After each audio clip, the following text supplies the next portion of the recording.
You don't have to. All right. Just for the recording, I'll let you know that I'm Jimmy and I'm alcoholic, just so Steve doesn't try to step in and take this talk. But thank you so much for having me. Ali, I don't know where you are, if you're here, if you're not here. Thanks to Fellowship of the Spirit Group. Thank Teresa, Calvin, the whole crew, Yakuna. And, it's great to be back here. I'm probably a little bit more nervous tonight than I normally am. I'm always nervous, but I think tonight I haven't spoken really that much on Zoom lately. In New Jersey, we're back to in-person meetings. I'm going to a lot of conferences and in-person. And, it just seems like for 2 years, it was 100 miles an hour on Zoom. And all of a sudden, I haven't been on Zoom that much. So, but it feels great to be here tonight. And, it's nice to see Calvin and Lana. That's one of the benefits of being back in person, that they were at my home group the other night, and to be able to, just to look, eyeball to eyeball and talk with each other. It's a good feeling. So, so thank you for having me tonight, and a lot of good friends out here tonight, I see. So, and sponsees, and the usual. So last time I was here, I spoke about my topic was back then was we relax and take it easy. We don't struggle, and what I've come to realize when I'm awake is that when I'm struggling with situations or the circumstances of my life, it's probably because I'm doing one or two or three things, like trying to get my way, trying to control you, or trying to manipulate the situation. And it's really important that I see that. Right. It's really important that I'm awake to that, and the reason why is because if I'm not awake to that I'm trying to control or run the show or trying to manipulate or trying to get my way, what I do is, or what my ego likes to do is it likes to start building walls between me and you and me and God. And, one of the first things I heard when I came into Alcoholics Anonymous, I would hear the old timers throwing out the slogans. I would hear the old timers saying things, these pearls of wisdom. And I'll never forget this one guy. He said that alcoholism is a soul sickness caused by a separation from God and a disconnect from each other. And when I really think about that, man, that's my alcoholism to a T. There's a separation from God. I think I'm God. And more importantly, there's a wall between me and every person that's around me, because I just can't let you know about me, and I just can't be vulnerable to you and let you know what's going on in my life. When I sit with a sponsor and I come out, reading those early chapters, I come out of chapter 5, I'm reading how it works. I come out of the ABCs, and it says on page 60, being convinced, we're at step 3, which is that we decided to turn our will and our life over to God as we understood Him. What do we mean by that? And just what do we do? The first requirement, not the first suggestion, but the first requirement, is that I be convinced that my life run on self-will can hardly be a success. On that basis of running my life on my will, I'm always in collision with something or somebody, even though my motives are good.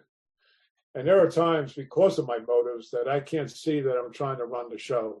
When they talk about that selfishness and self-centeredness is the root of our troubles, we hear it all the time. Where are the roots on a tree? It's under the surface. I don't even see what I'm doing, that kind of stuff. So that's why I picked the topic I did for tonight. I think it's just when I'm struggling or I'm rebuilding these walls between me and you. I wanted to pick this line tonight, that we constantly remind ourselves that we're no longer running the show. There was a time early on in my sobriety when I thought that these steps were like in a compartment, like linear. Step 1, done. Step 2, done. Step 3, done. Step 9, done. 12, done. At the end, your sponsor would give you a blue ribbon or a plaque to put on your wall. It says accomplished or done. And you just move on. What you move on to, I have no idea. But what I've experienced through the years is that these steps are so intertwined and so I don't know, the words I want to use is it's like a rhythm, it's like a flow, a way of life, a design for living, that every time I'm looking at certain steps, I'm pulling in other steps. There's this connection with all the steps.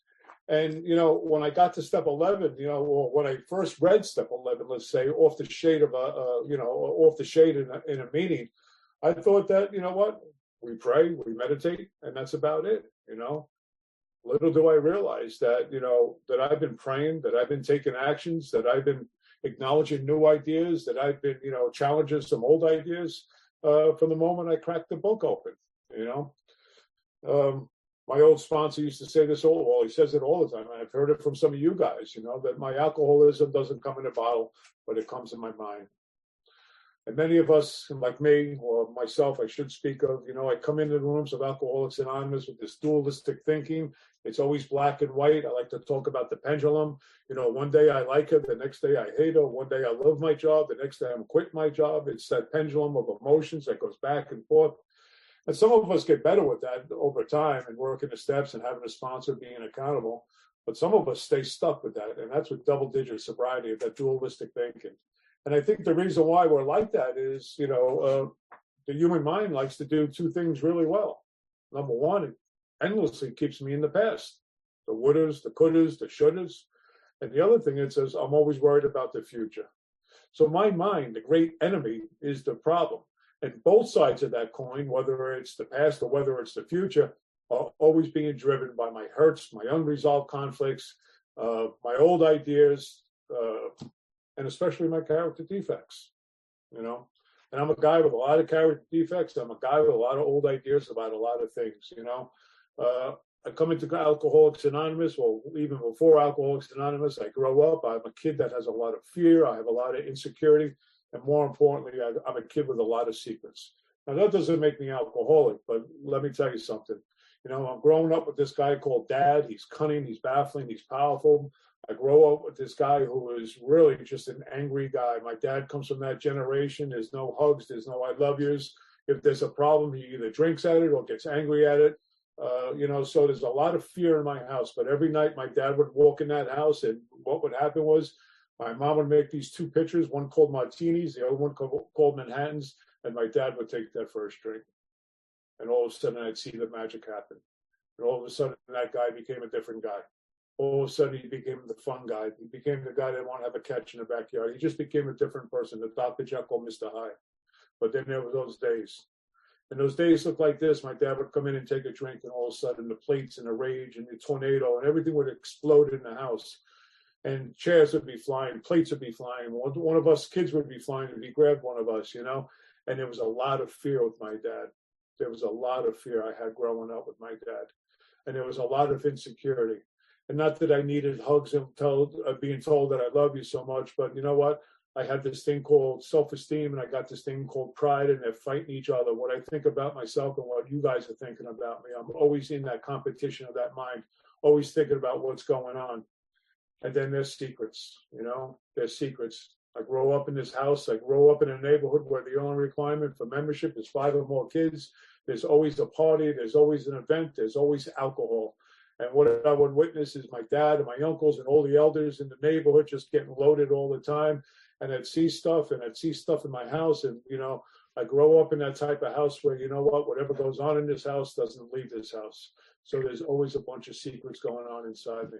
Now I'm 6, 7, 8 years old. I'm 10 years old, you know, and I'm already got these character defects that I don't even know are character defects. Eventually, you know, it's kissing cousins come running along of shame, guilt, and remorse, and all the other stuff that's attached to that kind of stuff. But what happens to a kid like me is I take my first drink 51 years ago. I can remember it like it happened, you know, like it happened this afternoon. And 51 years ago, I'm in a cemetery with 5 guys. And, you know, and here comes that first bottle of Colt 45 malt liquor. And I start drinking on that Colt 45. Here comes the next bottle of blackberry brandy. And I'm getting drunk, and I'm getting blacked out, and I'm getting sick. And I go home and I take a beating, and I take, you know, I get grounded for life and all that stuff, you know. And the hope was in. I couldn't wait to do it again. And what happened to a guy like me is I stepped on the path that goes straight to hell. And over the next 16 years of my life, I got to that place, what we all get to that place, a pitiful, incomprehensible demoralization. Homeless and alcoholic, living on the streets of northern New Jersey. I can't stop because of the exception, and I can't stop once I start because of this allergy. You know, I'm stuck between a rock and a hard place. And I'm trying everything to be normal. And I don't even know what normal looks like. But I believe normal has something to do with external circumstances and external conditions. So I think money, property, prestige. I think having a nice car or a nice girlfriend. I think if I have nice clothes on, that's the stuff that's going to work for me. But none of that stuff works. I like when Richard Rohr, I've heard him speak many times, when he talks about, we feed the beast and we feed the mind. And what we feed the beast with is our anger, our judgment, and our fear. And that pendulum of black and white, that pendulum of past and future. What I found out about me is that I can never be present as long as I'm being driven by the beast and being driven by my mind.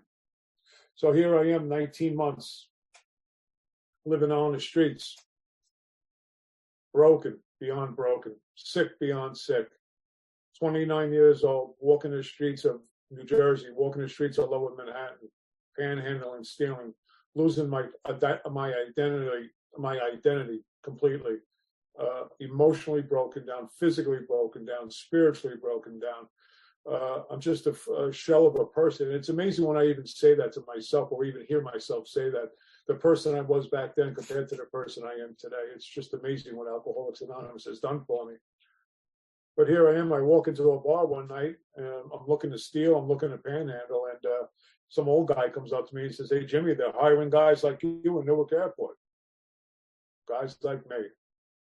I always like to joke around, finally being seen for my potential, but guys like me. And what happened that next day is I went out to Newark Airport completely broken. Went out with two other guys. We stole a car. We went out there, and it was an airline called People's Express that eventually became Continental, eventually became United. And back then, People's Express used to hire guys like us. And the job was to hopefully get the luggage that's over there and get it on the plane that's over there. And I always kid around. I always like to segue here and say, if you were flying through Newark Airport in the 80s and you're still waiting for your luggage, I can make amends after this meeting. But that was the job. And I remember waiting to be called, and I sat down in this metal chair, like we sit in many metal chairs in church basements all over the country. And I was so broken. I'm 29 years old, and I don't even know how to put the words to what I felt like. It wasn't until I came into the rooms of Alcoholics Anonymous that I was really able to see what I was up against. And it wasn't until I eventually read Bill's story. And on page 8, Bill gives his first step description, which I think is really the first step description for all of us at our bottom. When he talks about no words could tell the loneliness and despair I felt in a bit of morass of self-pity. Quicksand stretched around me in all directions. I met my match. I've been overwhelmed. Alcohol was my master, and for the first time in my life, I thought maybe, just maybe, alcohol is a problem. I'm 29 years old. A blind man can see that alcohol is a problem. But I am in such delusion, I am in such denial of my situation that I can't see the truth about it, because I'm that guy. I'm just that guy that blames everything out there for the way I feel deep down in here. But again, I'm also that guy that's always seeking something out there to make myself feel better. And yeah, I'm living a double-edged sword life. And I'm broken, and I'm sick, and I'm dying of this thing called alcoholism. But what happens to me is I sit in a metal chair in this airport. Now, you can just imagine how many people are walking through an airport when a complete stranger sits next to me. And after a couple of minutes, the stranger looked at me and said, "What's your problem?" And for whatever reason, but I know the reason today, it's God's grace. I spit my life story up on this guy in about 10 minutes. And he looks at me and says, "I have the solution for you." And I said, "What's that?" He goes, "Is it possible for you not to take a drink today?" I said, "I'm not sure. I want a drink right now. It's about 10 o'clock in the morning." He goes, "Where do you live?" And I said, "Well, I'm not living anywhere, wherever I can put my head down." And this is pre-cell phone, pre-Beaver days. He pulls out a piece of paper and he writes down the street and goes, "Do you know where this street is?" I said, "Yeah, that's in my old neighborhood.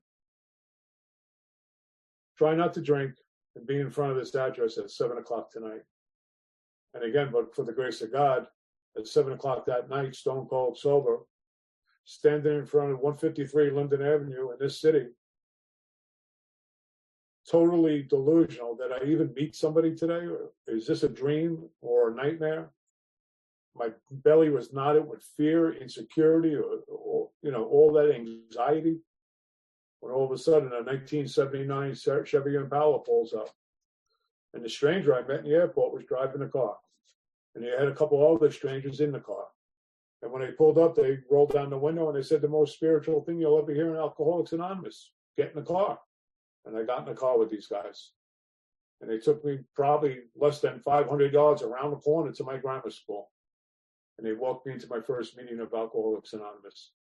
And that was on March 28th, 1987. Our good friend Ralph likes to say this all the time. I stole this line from him because I like it. Walking into grace doesn't feel like walking into grace. It feels like I was walking out of chaos. But for the first 5 years of my life, being an Alcoholics Anonymous, I fell for that delusion that a lot of us fall for, that abstinence is a solution to a spiritual malady. And that if I just don't drink and put the plug in a jug, everything's going to be all right. And in my case, a lot of things got all right real quick. I got back with the wife I walked out on. I got a real job, a really good job. I eventually got a house. I eventually had my first brand new car. I eventually had 2 little AA babies. I eventually had money in my pocket, money in a bank. And to the untrained eye, it looks like normal living is a solution to alcoholism. But at 5 years without a drink, I'm dying from something I don't even know I'm dying from or even understand that I'm dying from. It's called untreated alcoholism. And what happened to me was I was asked to speak on the second step, talk about God and talk about how I came to believe that a power greater than myself can restore me to sanity. And see, I'm paralyzed by what people think.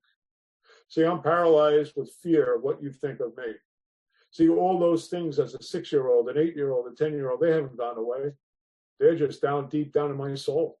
I still got all that insecurity. I still got all that unresolved stuff. I still got all that hurt and conflict and pain that many of us walk around with. But I don't talk about that stuff because now I'm 5 years sober. And pride and ego has stepped into my place. And ego and pride says, there's no reason to talk about this stuff. You can handle this stuff. But at 5 years without a drink, I'm at this podium and I'm lying to all of you. And I know the 12 and 12, and I could tell some jokes at times, And at the end of the meeting, a man walked up to me. And he said to me, he said something that was a lot salty than what I'm going to tell you, but he basically said to me, you're screwed. And I wanted to start a fight in a meeting of Alcoholics Anonymous because I don't know how to face resistance with no resistance. I don't know how to face conflict without violence. I'm just not drinking. I haven't changed one iota from when I walked in or when I was on the streets. But what happened was I looked at this guy in his eyes, and again, another moment where God was doing for me what I could never do for myself. And I looked at this guy, Bill Grace was his name. He came from St. Paul, Minnesota, the same place my sponsor is from today. And I looked at this guy in his eyes. I'm 6'4", he was 6'4". And I looked at him, I said, you're right, I need help. And that next day I found myself in a railroad room apartment and I'm getting a spiritual test. Probably the spiritual test that some of you guys have been given by someone who's on with the facts about himself and carrying a message of depth and weight. And as I sat in this guy's apartment, he was peppering me with a few questions. First question was, how long can you hold your breath? How long can you be in a 12-step program and not work the 12 steps? What does your relationship with God look like? Well, I'm Catholic. I believe in God, but what does God have to do with any of this? He asked me another question. He goes, what makes you alcoholic? And the best I could stammer out of my mouth in that moment was, I drink too much. I had no idea about this physical allergy. I had no idea about this mental obsession. He asked me a question that many of you might not believe, but this is the way it was in my neighborhood in the 80s and 90s. He looked at me and said, where's your big book? And I said to him, what's a big book? Now, I'm sure there was a big book at a literature table at the podium, or it was, guys were reading it, but I was never encouraged to open that book. And I always say it wasn't until Joe and Charlie came through the Northeast in the early 90s that, we all got crazy and started to use the book like a weapon. You better do it this way, now that we all know, right? And then he asked me a simple, it wasn't even a question, it was a consideration. He just looked at me and said, Jim, if AA works, why do you have so many problems? Because I'm not working AA. I'm self-will run riot. I'm making all the decisions. I'm trying to control. I'm trying to manipulate. I'm trying to get my way. It's really hard to be honest and thorough when you have to be right all the time. So he started to paint this picture for me. He told me there's 2 goals in Alcoholics Anonymous, 2 goals, I believe, today. I mean, it's up to you can interpret this any way you want, but I think the first goal is the obvious one. Don't pick up the first drink. But the second goal is the goal we all want to attain, and that's to step into the sunlight of the Spirit. Because when we step into the sunlight of the Spirit, we find that place of freedom where the bondage of self gets removed, where we have a relationship with God and we have a relationship with each other, where all the promises in the literature come true. It's a place of freedom. But in order to get out into the sunlight of the Spirit, I have to walk through the darkness of my life. And I got to start uncovering, discovering, discarding the things that are blocking me from you, blocking me from God. I got to bring the walls down.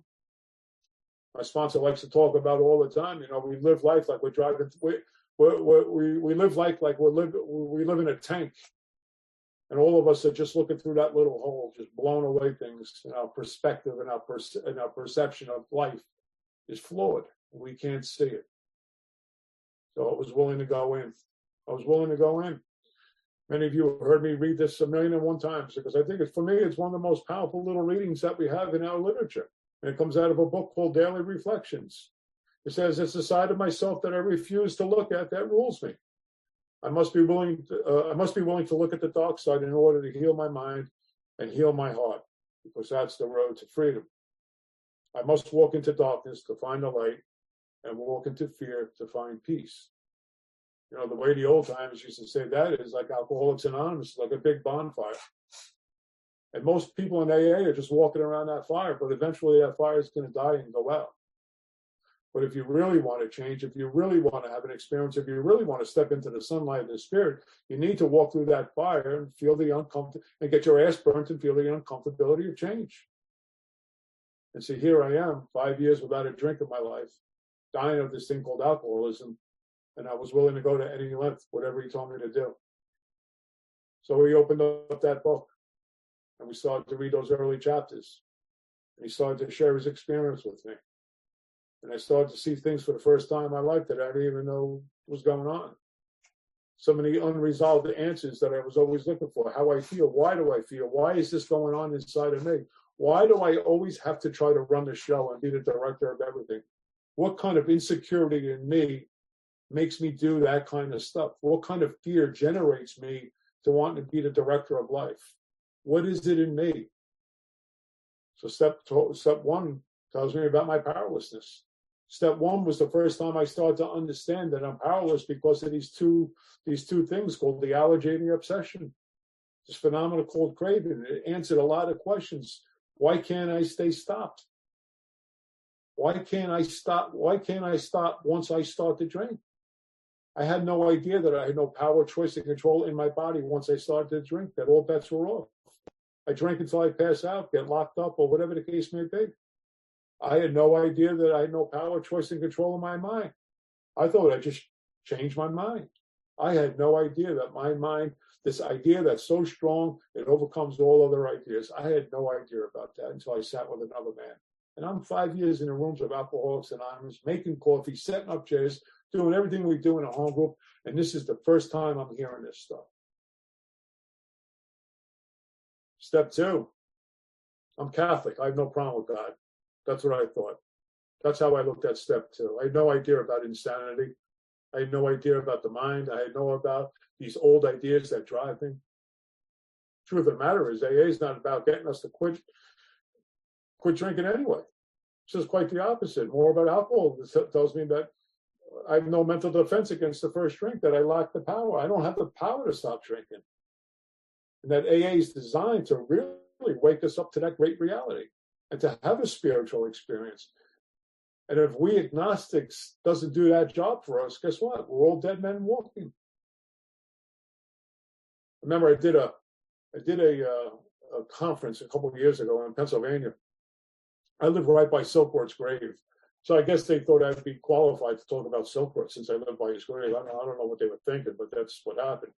So I called my buddy up, who's an archivist in New Jersey, and I said to him, John, can you send me some stuff? Like, I know there's history books about Silkworth and all this stuff. So he sends me 27 medical talks that Silkworth did to universities and medical societies.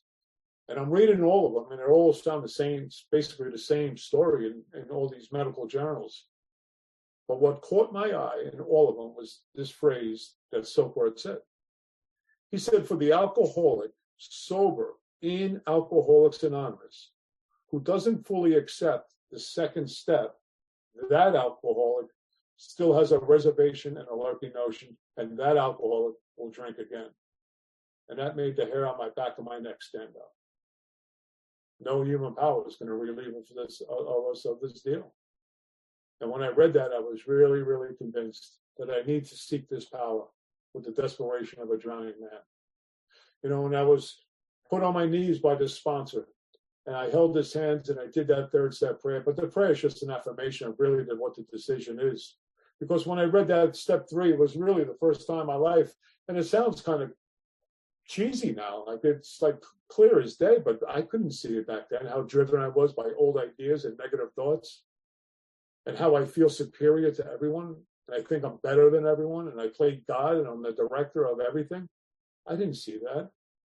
But what started to happen was I started to see something I never saw before, that my selfishness and self-centeredness is the root of my trouble. And the reason why I couldn't see it, again, under the surface stuff. I've been practicing certain behaviors for so long, I didn't even know that I was practicing these kind of behaviors. That all my troubles are of my own making. I swore it was you. I swore it was her. I swore it was the boss. So when I got on my knees with that man, I made a decision. And the decision is really a simple concept that it talks about. That I got to get out of the director's chair. And I got to give the director's chair back to God. Right? God's my employee. I work for God. It talks about the principal and the agent. We hear this all the time. Sports stars are the principals. Actors, they all have agents. What do the agents do? They get their endorsements. They work for the principal. So if God's my boss and I work for God, well, what does God want me to do? Pretty simple. Help his kids. Help his kids. We have 3 purposes in Alcoholics Anonymous. We always hear that. Primary purpose, singleness of purpose, and real purpose is to fit myself to be a maximum service to God and to others. Am I really doing that? And then it says that God's the father, we're the child. And I got a little hung up on that one, but what it really comes down to is that, like most good fathers, they take care of their children. So this decision that I made is that God's going to be the boss. I'm going to work for God. I'm going to help his kids. And if I do that simple task, God will take care of me. That's step 3. And then the prayer is just an affirmation. And what I see for the first time in my life at 5 years without a drink in the rooms of Alcoholics Anonymous is my first spiritual truth. And that spiritual truth is, in order to get out of the darkness, I need to serve others. I never knew that because I've always been serving myself, right? But I needed to go into the darkness, and I needed to face that beast. Can't heal something you don't see. So I had to go into that hallway of darkness. And that's the way I describe it to the guys that I sponsor here. We sit at my kitchen table downstairs and do everything I just talked about. There's a glass door at the end of my hallway. Beautiful day today in New Jersey, sunny. That's the goal. Step out through that keystone, right through that archway, and you'll be a free man. But in order to step out through that archway or through the door, you got to walk through this hallway of darkness. And you got to uncover, discover, and discard the things that are blocking you from God. And more importantly, I think you have to do something that for me, I thought was a weakness, but was really strength in disguise. I needed to be vulnerable to another man. I needed to talk to another man about what's going on in my life and share my life with this other man.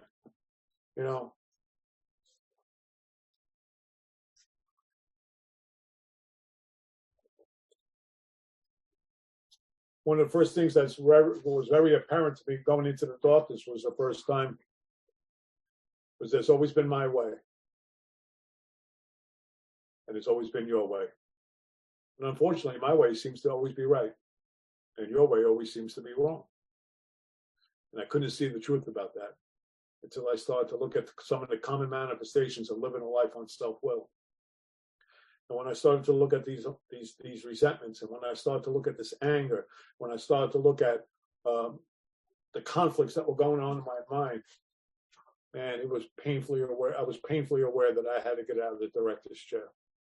And I wrote that inventory, and I shared that inventory. And I had the most powerful experience in my life, other than my 2 children being born, when I did my original 5th step.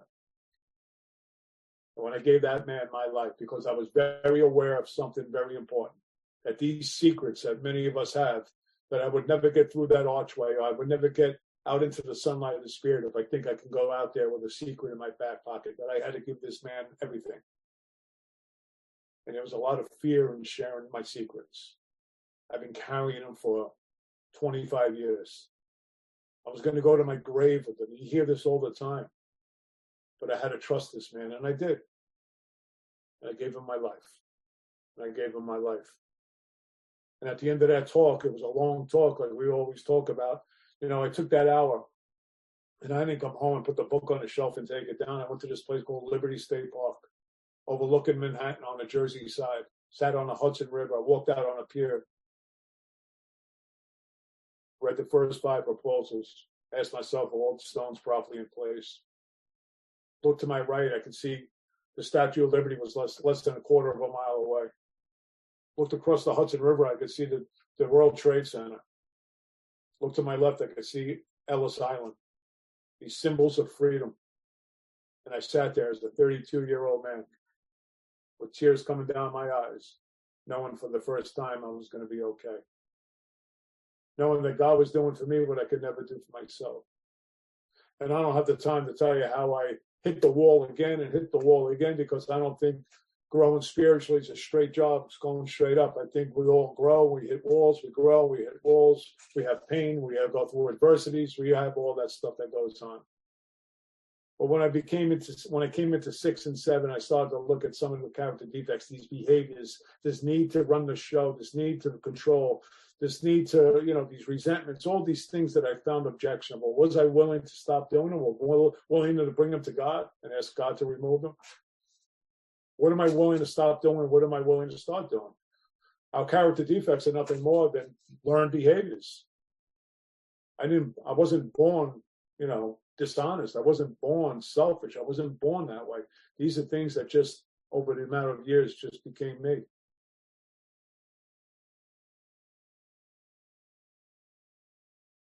My sponsor asked me, or let me put it this way, he gave me a consideration. I love this consideration. I'll throw it out to you guys right now because it really made me look at me. This is what he said to me. Do I look at the people, the situation, and circumstances in my life through the lens of a character defect or through the eyes of God? I'll say that again because it's quite powerful to me. Do I look at people in my life, the situations in my life, or the circumstances in my life through the lens of a character defect or through the eyes of God? A lot of the times when I'm looking through the lens of a character defect, my mind is very repetitive with negativity, useless, dualistic thinking, black and white, never really a good thought, right? Always looking at you with jealousy, always looking at you with contempt, always dishonest, always selfish, all those character defects. Rarely do I look at you and have compassion or love or forgiveness. If love and tolerance is outcode, is it really outcode? Or those are just nice little line that we could throw out in the AA meeting so we sound good? Is love and tolerance really my code when it comes to my ex-wife or my old boss or an old friend or that new guy that walks into the meeting that disrupts the meeting? Is love and tolerance really my code? As I went through 6 and 7, and we always, that's a continuous thing. It isn't, again, a linear thing. It's the 2 steps for the rest of my life. What am I willing to stop doing, and what am I willing to do? 7-step prayer is not about, am I going to be happy or rich? It's about being useful. Again, this idea of this intertwining of the steps, that the 3rd step tells me, man, I got to get out of the director's chair. And that if I really want to breathe free, I need to serve others. So how am I useful to others? Our dark past becomes the greatest asset we have. We get to share our life with another man or another woman. And hopefully they get free. And as I started to go through my amends and clean up the past, and try to live with the disciplines that Wilson lays out in the 11th step, gives us a 24-hour period, right? A daily reprieve contingent upon my spiritual maintenance. So I get from awakening throughout the day, when in doubt or agitated, right up till when we retire at night. and I get to quiet the noise in my mind. Right? We used to call it stinking thinking. That's for you young guys, that's an old-time AA phrase you never hear. Well, you don't hear around me. Stinking thinking leads to drinking. God, I used to hear that all the time. I don't hear that at all. But through prayer, through meditation, some actions, I've been able to look at the situations in my life, the circumstances, on most good days, through the eyes of God. And when I can, and when I do, it allows me to be in union with myself, allows me to be in union with you, and allows me to be in union with God. Early on, a text tells me that when I straighten out spiritually, when I get right with God in those first 3 steps, I straighten out mentally. Through steps 4, 5, 6, and 7, I get right with me. And then I get right with physically, with the world around me in 8 and 9. And 10 and 11 and 12 is just a repetition of all of that.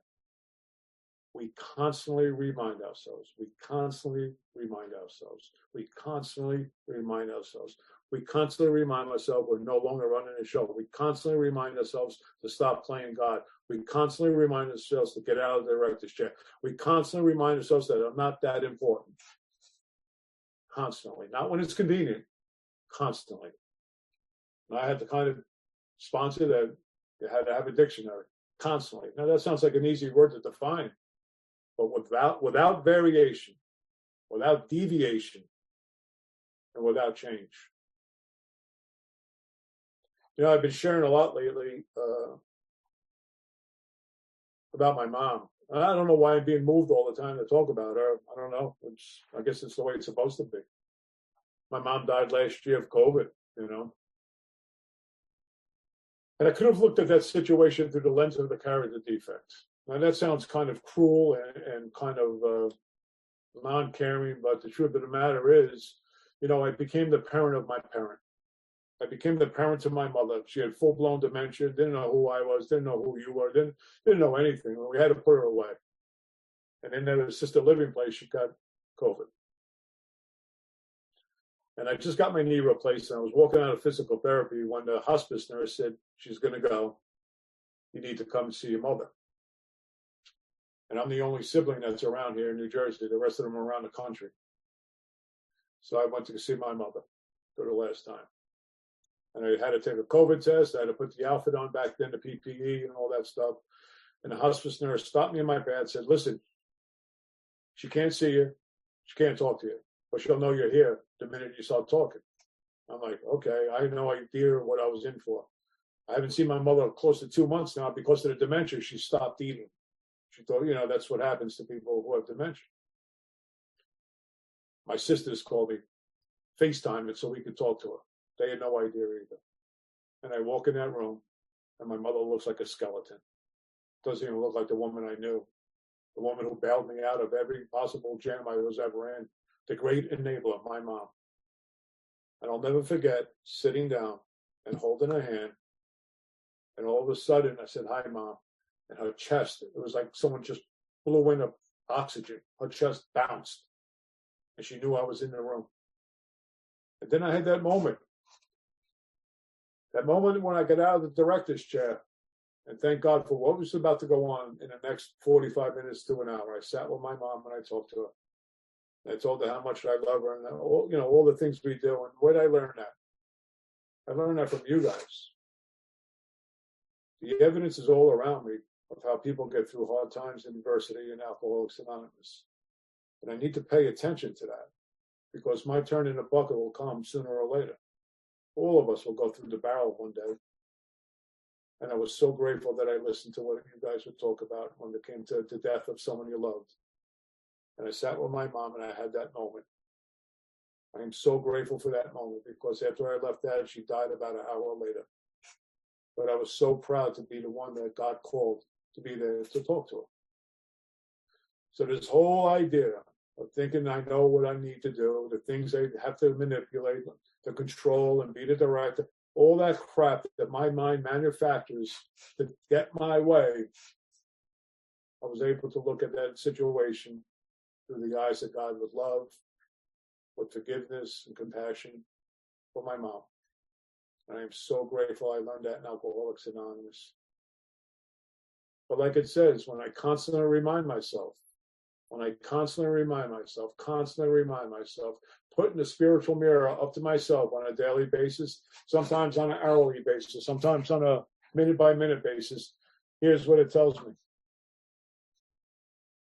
When I constantly remind myself, we are then in much less danger of excitement, fear, anger, worry, self-pity, or foolish decisions. When I constantly remind myself, I become much more efficient. When I constantly remind myself, I don't tire so easily. We are not burning up energy foolishly as we did when we were trying to arrange life and suit ourselves. Every day is a day when I get to get out of the director's chair. Every day is a day when I make a decision. Every day is a day when God plays God. I work for God. I help his kids, and God will take care of me. And my experience over 35 years of sobriety is just that God will always take care of me. He'll give me everything I need to be successful and everything I need to live. It works. It really does. That's all I got. Thank you, guys.